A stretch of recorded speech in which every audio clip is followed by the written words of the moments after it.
tonight is a wonderful occasion. We are going to celebrate the second class of our Equity Fellows.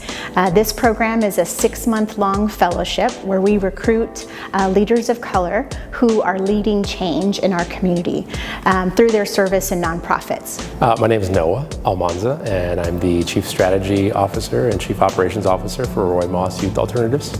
A little about myself. I'm born and raised San Antonian, so a kid that grew up just sort of right down the road on the west side of San Antonio, and pretty much spent my whole life here. My professional career has sort of traversed the corporate, nonprofit, and public sectors, and really happy to be having grown up in the city, but also participated in the development of things that have happened in the city. To only choose a few words to describe, I think, what the entire program has meant for me really has little to do with the idea of the equity work and way more to do with the people that have been involved.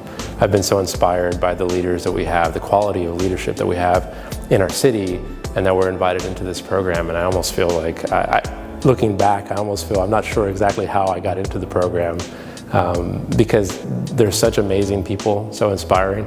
And I think the people are the reason why the work that we do around diversity, equity, and inclusion, why that gets carried forward. Agawayamnan Tagu Tamo is my Indian name, which is Eagle Woman Spirit, and my birth name is Destiny Maria Hernandez, and I'm the Operations Manager at the American Indians in Texas at the Spanish Colonial Missions. My experience, I think to put it in one word, is evolution. I think that over the 6-month period, I evolved into a better leader with a more clear understanding of how to serve. And there's tools that I'm gonna take with me and use. I'm already using them on a daily basis. I can already see it in my work, how it's impactful. My name is Troy Harden. I am a faculty member at Texas A&M University. I also direct the Race and Ethnic Studies Institute. I'm also a consultant with around issues of equity and leadership around the country.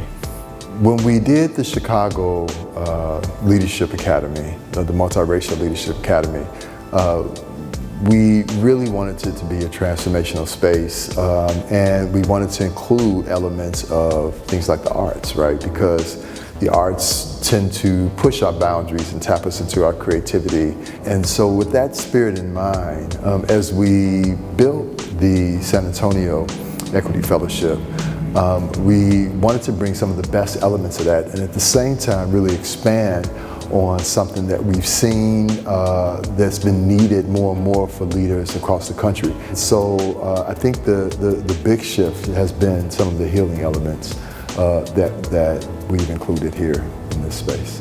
The Area Foundation has a long history of providing professional development for nonprofit leaders. I think the unique thing about the Equity Fellowship is that it targets people of color. And for us, I think it's an opportunity. It isn't that we're trying to teach equity. We know that people, primarily people of color, have lived their whole lives experiencing what equity and inequity is. Instead, our intention in this professional development program is to make sure that we're building relationships so that they know how to depend on each other. You know, this sometimes can be a lonely world, leading a nonprofit and trying to do the best that you can in the community, and you might need to pick up the phone and call somebody who's in a similar situation. And I think the Area Foundation really provides not just the professional development, but the relationship building that I think is incomparable to anything else.